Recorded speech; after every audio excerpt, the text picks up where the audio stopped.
السلام علیکم۔ آج کی ویڈیو میں ذات و صفات باری تعالیٰ کے بارے میں بتایا جائے گا کہ اس کے بارے میں ہمارا کیا عقیدہ ہونا چاہیے۔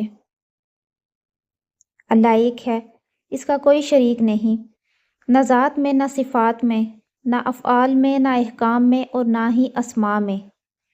وہی معبود برحق اور اس بات کا مستحق ہے کہ اس کی عبادت و بندگی کی جائے۔ قدیم و ازلی اور ابدی ہے، یعنی ہمیشہ سے ہے اور ہمیشہ رہے گا۔ اور جس طرح اس کی ذات قدیم ازلی اور ابدی ہے، صفات بھی قدیم ازلی اور ابدی ہیں۔ ذات و صفات کے سوا ساری چیزیں حادث ہیں، یعنی پہلے نہ تھی پھر موجود ہوئیں۔ وہ حی ہے، یعنی خود زندہ ہے اور سب کی زندگی اس کے ہاتھ میں ہے، جسے جب چاہے زندگی بخشے، زندہ کرے اور جب چاہے موت دے۔ نہ وہ کسی کا باپ ہے نہ بیٹا، نہ اس کے لیے بیوی ہے جو اسے باپ یا بیٹا بنائے، یا اس کے لیے بیوی ثابت کرے وہ کافر ہے، بلکہ جو ممکن بھی کہے وہ بد دین اور گمراہ ہے۔ ہم اس کے بندے ہیں اور وہ ہم پر ہمارے ماں باپ سے زیادہ مہربان ہے۔ وہ بے پرواہ ہے، غنی و بے نیاز ہے، کسی آن کسی بات کسی کا محتاج نہیں، بلکہ تمام جہان اس کا محتاج ہے۔ وہ قدیر ہے، یعنی ہر ممکن پر قادر، کوئی اس کی قدرت سے باہر نہیں، بڑی طاقت و قدرت والا ہے، جو چاہے اور جیسا چاہے کرے، کسی کو اس پر قابو نہیں۔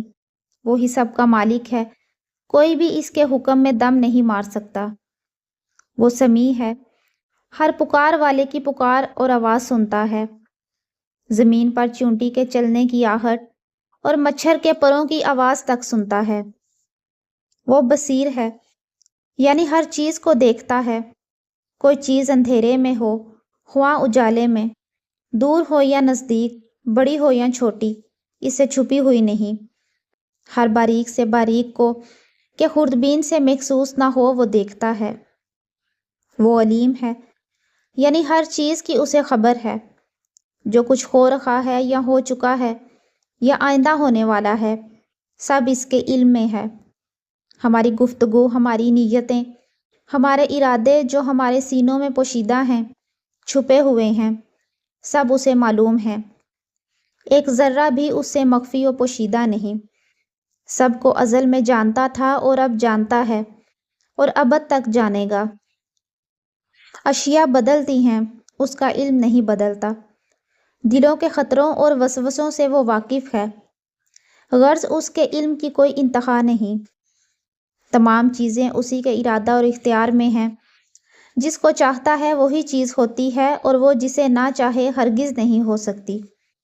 اس کے ارادے کے بغیر کوئی کچھ نہیں کر سکتا، پرندہ پر نہیں مار سکتا، کوئی ذرہ بغیر اس کے حکم کے حرکت نہیں کر سکتا۔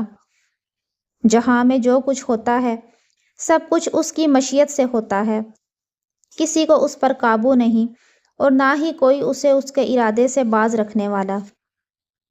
وہی ہر چیز کا خالق ہے کہ آسمان، زمین، چاند، سورج، ستارے، آدمی، جانور، پہاڑ، دریا اور سمندر، غرض تمام حیوانات، نباتات اور جمادات، ساری کائنات، تمام جہان کا پیدا کرنے والا وہی ایک اکیلا ہے۔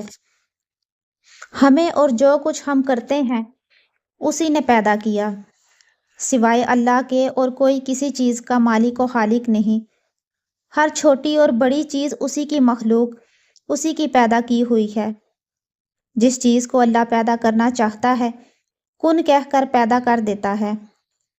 وہی رزاق ہے، چھوٹی سے چھوٹی اور بڑی سے بڑی مخلوق کو روزی دیتا ہے۔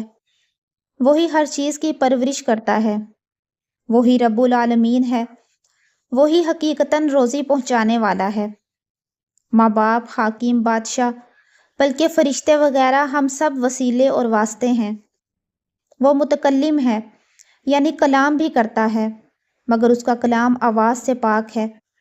جس طرح اس کا کلام کرنا زبان سے نہیں، یوں ہی اس کا دیکھنا سننا آنکھ اور کان سے نہیں۔ مثل دیگر صفات کے کلام بھی قدیم ہے۔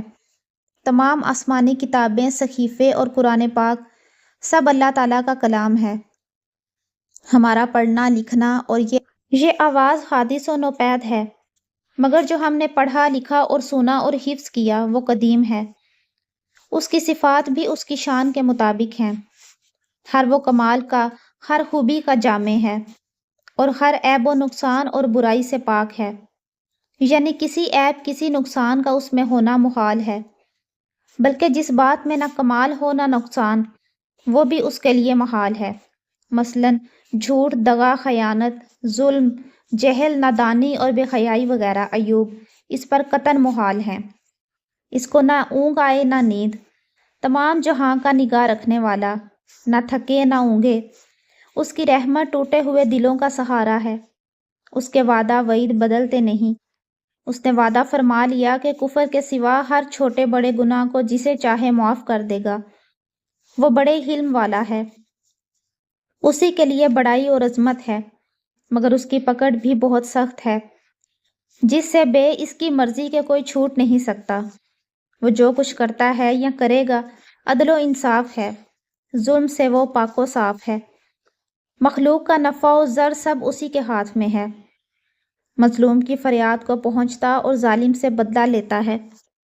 اسی کی مشیت و ارادے کے بغیر کچھ نہیں ہو سکتا، مگر اچھے پر خوش ہوتا ہے اور برے سے ناراض۔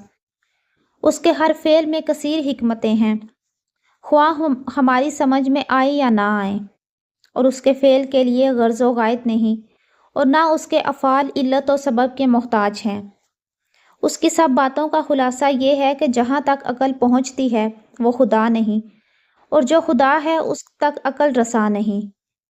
اس کا دیدار آخرت میں ہر مسلمان کے لیے ممکن بلکہ واقع ہے، البتہ اس کا دیدار بلا کیف ہے، یعنی دیکھیں گے اور یہ نہیں کہہ سکتے کہ کیسے دیکھیں گے۔ ہر مسلمان کے لیے ذات و صفات الہی کا جاننا، ماننا اور ان پر ایمان لانا ضروری اور فرض عظیم ہے۔